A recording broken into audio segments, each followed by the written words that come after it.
Psychopath versus Sociopath. Hello, I'm H.G. Tudor. The descriptions of psychopath and sociopath are often used interchangeably when people are describing certain behaviors. You will witness the term being directed at some conniving politician. He's an utter sociopath. Or, she's a proper psychopath when describing someone who has committed some abhorrent criminal act. Many people do not have any due regard to whether the term is being applied correctly at all, never mind appreciating the subtle nuances between psychopath and sociopath. Even some experts use the terms interchangeably. There are significant similarities between the two conditions, but also some important differences. To help you understand more about their similarities and also their differences, I shall provide you with a breakdown, and I'm going to present this in a straightforward manner, lacking complication, to aid your understanding. It is actually the case that a mental health professional will not diagnose somebody as a sociopath or a psychopath, but instead they would provide the diagnosis of antisocial personality disorder. However, the use of psychopath and sociopath have continued because they tend to be easier to reference than saying ASPD, and also they have an applicability within the overarching concept of ASPD, and also the place that psychopaths and sociopaths hold in popular culture makes it difficult to displace their use. A simple way of looking at it, is that those who hitherto would have been referred to as a sociopath would now be described as somebody with antisocial personality disorder. Somebody that exhibits what would be described as psychopathy, even though that's not used as a formal diagnosis, is a variant of ASPD. It is the case that somebody who has been diagnosed with antisocial personality disorder could further be described as a sociopath or as a psychopath, as they are branches of the same ASPD tree. Thus, they share a trunk, but then branch away from one another. The Diagnostic and Statistical Manual of Mental Disorders outlines specific criteria for diagnosing antisocial personality disorder. In order to meet that diagnosis, a person needs to display moderate or great impairment in personality functioning, with characteristic difficulties in at least two of the following areas. 1. Identity. Egocentric derivation of self-esteem from personal gain, power, or pleasure. 2. Self-direction. Goals are usually based on personal gratification, and the individual struggles to abide by lawful or culturally normative ethical behavior. 3. Empathy. A lack of concern for the feelings, needs, or suffering of others, and an absence of remorse after causing harm to others. 4. Intimacy. An inability to form mutually intimate relationships and instead usually maintain relationships characterized by exploitation, deceit, or coercion. Thus, you will find those behaviors in either a sociopath or a psychopath. Furthermore, additionally, a diagnosis of antisocial personality disorder also requires individuals to exhibit at least 6 out of 7 pathological personality traits: manipulativeness, callousness, deceitfulness, hostility, risk-taking, impulsivity, irresponsibility. Again, the presence of those pathological personality traits will be found in both. This manifests as, for instance, ignoring social norms, ignoring laws, breaking rules at school or work, overstepping social boundaries, stealing, stalking, and harassing others or destroying property. Dishonesty and deceit, including using false identities and manipulating others for personal gain.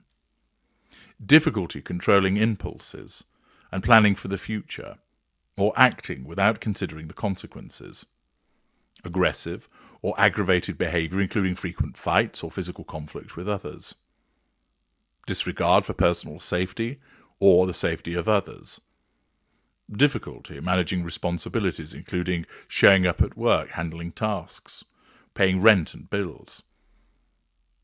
No guilt or remorse, or a tendency to justify actions that negatively affect others.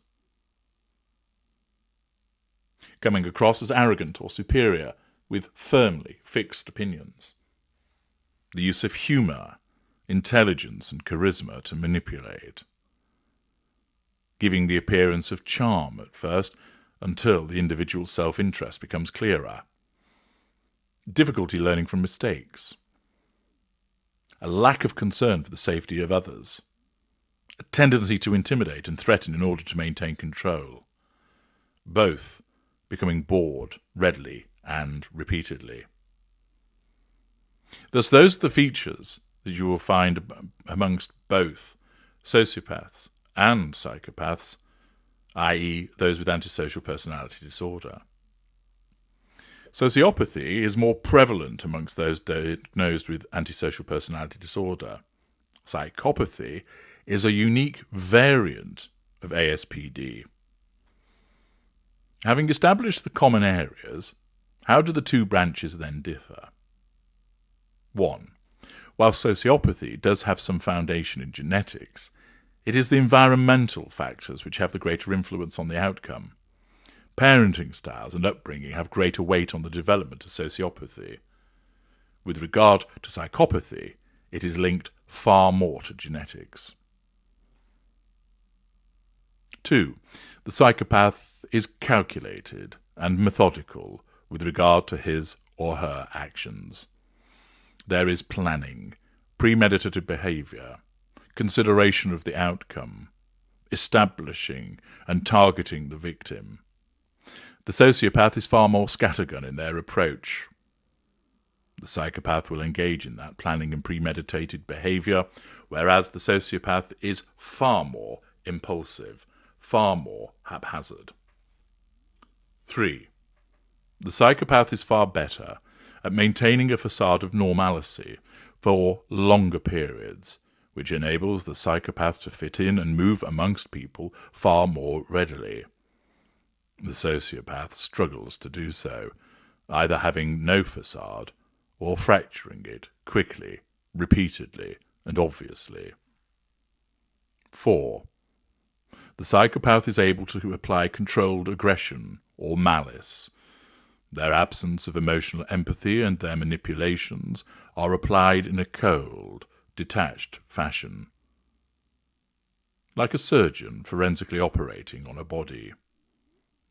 The sociopath is erratic and impulsive in their behaviours, being prone to emotional outbursts, rage and aggression.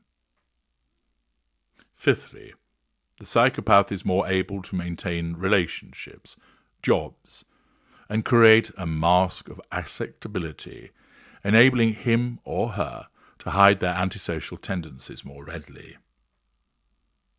By contrast, the sociopath is disorganized and chaotic, having a more difficult job at fitting into society and maintaining any semblance of normalcy. 6. The psychopath is glacial in behaviour and presentation, save where the facade requires a more engaged response. However, the sociopath is heated, volatile, and geezer-like with regard to their behaviours. A very simple overarching distinction that you may wish to apply between the two is to think of both having antisocial behaviours as detailed earlier, but the psychopath functions cold and detached, whereas the sociopath is hot and emotional. 7. The psychopath functions with cold calculation and chilling precision. The behaviour is premeditated. The sociopath is prone to outbursts, volatile spontaneity, and is haphazard with little or no planning. 8. The psychopath is far better at hiding their antisocial tendencies and behaviour, invariably doing so beneath a veneer of charm. The sociopath struggles to hide the behaviours in the same way, the volatility and impulsiveness causing them to stand out. 9. The psychopath does not process fear or anxiety in the way that non-psychopaths do. Sociopaths do experience fear and exhibit anxiety. They present as skittish and agitated compared to the unruffled psychopath. 10. The stare. Whilst both will utilise the stare as part of their manipulative repertoire, the sociopath will blink at a similar rate to a normal individual, in some instances, owing to agitation, with greater regularity. The psychopath blinks far less often than a normal individual would do so, and noticeably so. Thus, those are the main characteristics in relation to somebody who has antisocial personality disorder, which covers both sociopaths and psychopaths, and then distinctions, those two branches on the same tree.